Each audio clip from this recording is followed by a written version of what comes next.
G'day mates, welcome to my YouTube channel. I have another VOD review for you and I've been reading your comments, I've been hearing your suggestions. You want to know more about early and mid game, not just end game. So I'm going to take EU's best, I'm going to take Benji, Letshe, and Savage. I'm going to talk about why they pick the drop they pick, how they rotate out of their drop depending on different situations, and then how they play their early mid game fights and what they prioritize, and then some cheeky tips at the end game for what makes Letshe such a beast at end game. So as much as this talks about one drop spot, I'm going to go through the specific steps you need to take when it comes to your drop spot so you can make this work for you as well. So it's not going to work just for authority, it'll work for wherever you drop. I really hope you guys enjoyed today's video. If you do, please chuck a like on it. Let me know in the comment section down below any other content you want. That's why I'm doing this video, because you guys asked for it. If you want more of this content, please subscribe to the channel. And yeah, I really appreciate your guys' support. So I hope you enjoy the video.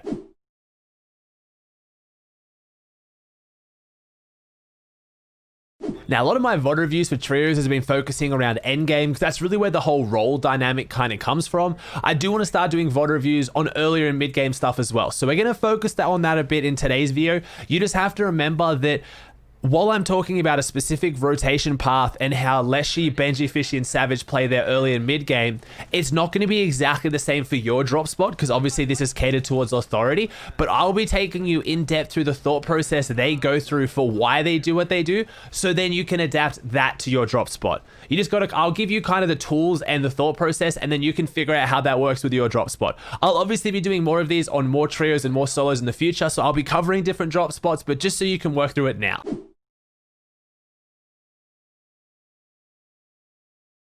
When it comes to how this trio focuses on their drop, they drop the west side of authority pretty much every single time they're contested. The reason for this being is they want to be able to control one section of their drop as a trio, and they want to stay together and they want to focus on clear sight lines of each other. This is what you need to focus on as well. This will work for any drop. If you're dropping, let's say, Salty Springs, don't drop at 3 separate houses with 3 houses in between you, and then that team drops there and you're all split. So they focus on the west side of authority because what they want to focus on and control is the bottom where the vault is and the edges along the side, so they can control everything for box fights. This team is terrifying in box fights. You obviously know all 3 of them, incredibly good solo players in their own rights. When they come together and stay close together, it's a very scary combo to verse. So they all go into the same similar areas around here. They control different levels, but see how close they are together. And look at the piece control. Already, Savage has come through here, placed those cones and edit them so the other team has no sight lines on them and they're together. This is how you want to play your early game drop. Doesn't matter where you drop, you need to make sure that you're cutting off the vision the enemy team has of you and the information they can gather on you, and keeping your team safe. Now, this is where piece control comes in. So piece control just means taking pieces of builds which are going to be important in the next fight. So right now, Letshe's farming some walls, but those cones that Savage placed are massive piece control pieces. If a fight breaks out and people push in, they've got some builds now to play around with that the enemies don't have. They built a box here around the disguise station, another element of control that they have. They now have guaranteed disguises, things like that. That's how they play their early game. It doesn't matter where you drop, that's what you need to focus on. And now it's a mythic POI, they're controlling the boss. It doesn't matter, it doesn't have to be mythic POI. Say you're dropping, let's say, retail row. If you're dropping retail row and you're dropping houses versus blacktops, you need to make sure that you're cutting off as much control and sight lines as you can of the enemies at the houses. So maybe have 2 players drop on the houses closest to blacktops and loop backwards so you have control. You're away from the enemies. Think about your drop spot and think about the best way to drop it so that if you get contested, you can play it properly. Look at all the control this team has. They take a whole bunch of loot, and so far the enemy team hasn't even looked at them once. So many teams, when they drop authority, one guy goes up on the top, one guy's east side bottom, and one guy's west side top, and all of a sudden 3 people push one of them and they die and they lose. You need to stay together on your drop spot, but you need to not just hug each other and not get any loot. Focus on staying close together and getting as much loot as possible.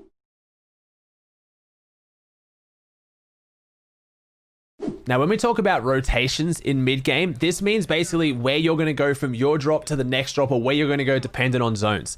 Benji, Letshe, and Savage have 2 very clear game styles they stick to depending on zones, but most importantly dependent on if they get contested. The main appeal to dropping authority is the fact that you're center map, so zones don't matter as much. They matter a little bit, but what does matter for this team is rotation timing. learning how long it takes for teams at other areas around you to rotate and where they're going to be and points of congestion where multiple teams coincide to avoid. So What this team's strategy is, in theory, is they will, if they are uncontested, so they can loot authority very quickly, they're very time efficient, they will probably push Salty Springs to try and aggressively push them and try and get an elimination or some Storm Surge tags because they have superior mobility with the grappler and they have a reboot van if something goes wrong at authority. But if they're contested, they don't do that. If they're contested, which slows down their whole drop spot, I just talked about what they do if they are contested. They kind of split things off, they take their time, they control things. It takes longer. So if they were to push Salty Springs, if they were contested and they were taking longer, that means that teams like Sweaty and areas around that are rotating through and it creates a third party.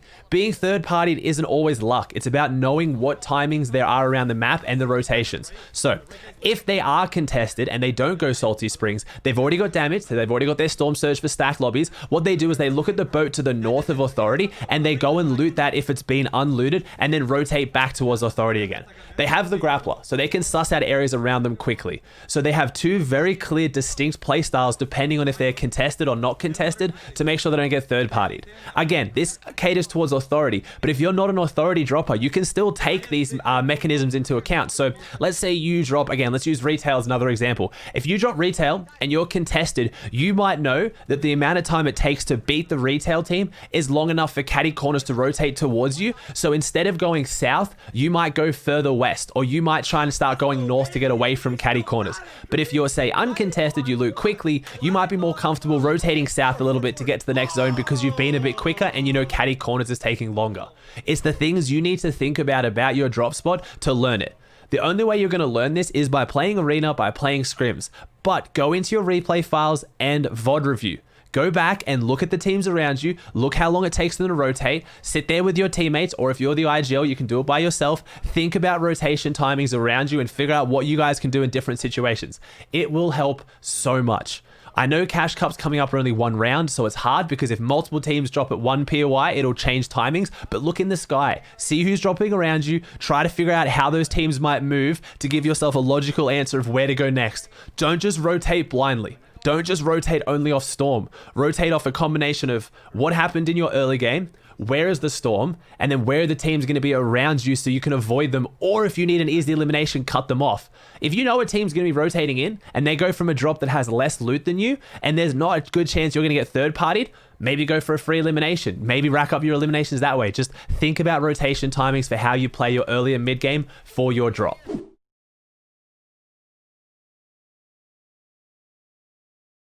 I've talked today already about how to know what teams are around you. Let's see what they're doing. Letshe, Benji, and Savage are rotating out of authority uncontested. So what are they doing? They're pushing Salty team. Savage gets a 50 damage tag. Benji's comms was, they're cracked. This is the team that drops Salty. They're shambles. He knows they don't have as good loot. I've taught you how you can figure that out with teams around you. Let's see how they play it now that they are pushing someone. So if you haven't noticed, Savage is going for a massive north side flank on the top of that minimap, but he's communicated. He said, give me 10 seconds, I'm going for a snipe. Take their attention, make them peek, I'm going for a snipe. They have a very clear plan of how they're going to pincer these opponents. So you've got Benji and you've got Letshe together here, and you have Savage on the north side. They are pincering. You know, like pincers of an animal. They're trying to pincer the opponents between them. So they're being very clear about this though. This can quite often turn badly if you don't communicate it, because all three of these enemies can turn on Savage, but they don't, because Letshe and Benji have taken their attention. They're staying close together so they don't get 3v2 rushed. Letshe's pushing up right now, getting closer and closer because Savage, look at that flank. He's going that right angle. He misses the snipe, which is unfortunate, but the fight breaks out now. Letshe and Benji are together. They know this player extended too far forward away from his teammates. They abuse that, get the finish, and now Benji and Letshe in a 2v2. The enemy knows that Savage is split for them, so they go for the desperate box fight, which honestly in this situation is the best decision you can make, and it almost catches them off guard. Letshe gets hit hard, but Benji and Letshe were together. They knew what they were doing, and look at that. Savage arrives just in time to clean up. Even if that player somehow miraculously knocked both Letshe and Benji together, Savage would have come through and cleaned it up. It's a pincer maneuver. You need to think about how you play your early and mid game fights the same as you think about end game roles. In my trio, I am not the best box fighter. I'm not the fastest with my edits. I'm not the fastest with wall replacing. My two teammates nail that. So what do? I usually go for the flank, or I sit up high and I spray and give them information. They go for the walls. If you switch roles during a fight, that's okay. Sometimes some of you have a better loadout for one role or the other, or you're in a better position to communicate it. Mr. Savage was very, very clear about how they were taking that fight, how long it was going to be, and what they needed to do. That's how you have to play your early and mid game fights. Be smart about it. Don't just triple rush people. Don't just playground for height. Don't just box fight. Have a clear strategy that uses the advantages of the map, your loadout, and your specific team's skills. Like I said, use your best players to be the ones who drop down. If the three of you are on top of a team on high ground, send your best playground warrior down to take walls and go aggressive, and you back them up. Don't you be the one on the wall if you're the slower IGL. Things you got to think about with your early and mid game fights.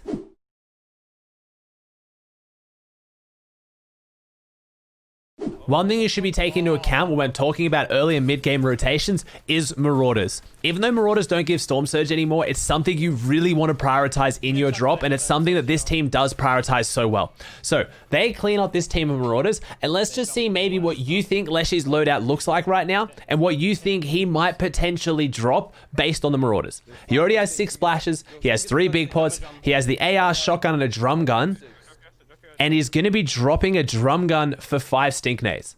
That might be crazy to some of you. I know a few people, especially less experienced players, just see the mythic guns as the be-all, end-all. But in good trio games, and in trios especially, zoning control with stinks, which I'm going to show you a clip of soon and how they use them, is so much more important than the drum gun. What they can do with these stinks is more important, and they get them for almost free. They get third-party a little bit here. A team shows up, but because of all the meds they get off the Marauders, they're fine. Marauders is one of the easiest ways in the game to get guaranteed stinks, hunting rifles, RPGs, and a whole bunch of meds. You can leave your drop now a little bit scuffed, because if you find the first group of Marauders and you prioritize them and take their loot, you're looking so much better. So let's just see why he drops those the drum gun for those stinks.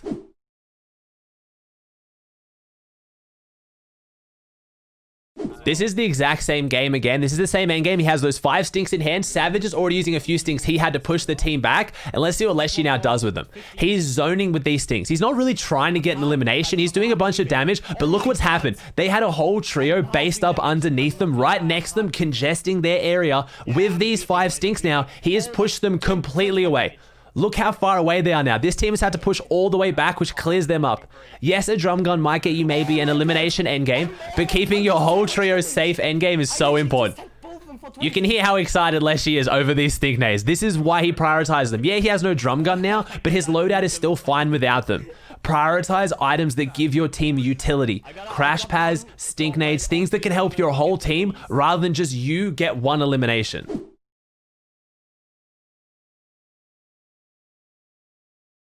Now, I've already talked in my other VOD reviews when I've been talking about Booger and stuff about communicating what you're going to do first, and I'm not going to go back into it today, but what I want to show that Benjyfishy and Savage do here for this trio is they look at the teams around them before they pad and figure out what they're doing too. They use their high ground here to gain information, to see what's going on around them. So again, they're discussing what they're going to do next right now. Nothing crazy here. Oh my god. Letshe just messing around. But it's knowing what's happening around you that gives you more information on what your enemies are doing to help you with your decision making. See northwest? You see those guys north? Like in the brick there? He's opening a brick on. They're probably gonna pad. We might be able to beam one maybe. I think these guys are gonna pad right here as well. Wait, who's gonna pad Savage? You pad, okay? So there you go. Benji and Savage have already identified 2 different teams and what their mobility around them might look like. They don't need the pad. In solos, it's huge to be able to identify who around you has a pad to use. And if they didn't have a pad, they might be looking at it. But gaining that information almost got Letshe an elimination there. Just seeing what people are doing around you and trying to prioritize and maybe think about what they might do next will help you. Because when they pad, it gives you cover while you're padding. Don't just sit there on high ground and tunnel vision on what you're going to do next. See what the teams around you are going to do next. That's the next step to being able to communicate with your team and make even better decisions early.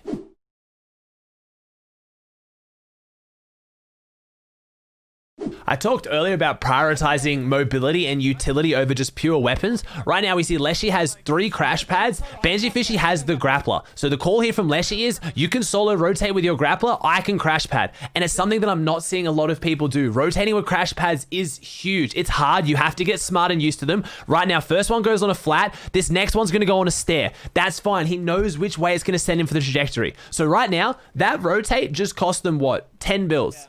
Is because of the utility they had and the fact that they were confident using those crash pads. There is insane rotates you can do with crash pads even as a full trio. I've seen Chap's team doing it a lot and I'm going to address it soon in a video, but crash pad rotates are massive. Just be careful on how you use them. Maybe play around in creative or with the trajectory of how they go, but don't be afraid to use your utility endgame, and please stop carrying like 4 or 5 gun loadouts in trios. You don't need much. Right now, Letshe has double meds, 1 utility, 2 weapons. That is almost the perfect loadout in trios. That crash pad just gained them so much more than what SMGs or anything else would have.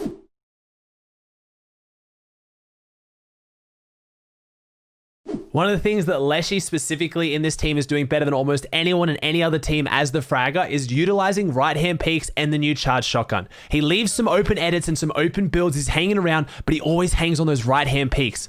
So right now he's solo playing this one out, only 11 builds. Look, he goes ultimate low in the water, and he leaves these builds open to his right, or he leaves the edits, and look at this right-hand peek, comes out, boom, with the charged shotgun. You have to use the charged shotgun for what it is. You can't just quick edit out on people and get max damage shots anymore. You have to be very, very serious and very, very thoughtful about your positioning, making sure you're keeping as many right-hand peeks as possible and trying to hang back a little bit so you can peek out fully charged. It's very loud, but in these congested endgames, people aren't able to see exactly what's going on. Has a nice little box fight, but again, has to get into the box, jumps straight in, and unfortunately he loses the fight. You need to sit back as much as you can outside the boxes and get those little right hand peeks, especially on low ground where most of the teams are shambles, so they don't have a lot of builds or a lot of health. You'll pick up a lot more free eliminations. Alright guys, that wraps up another VOD review. Now I know, I just VOD reviewed one of the best trios in the world, Letshe, Benji, and Mrsavage, and I didn't show a lot of their team gameplay. That is for a specific reason. I will be VOD reviewing them again soon when more tournaments come around, but right now with the other VOD reviews I've done, I've been focusing very heavily on Endgame.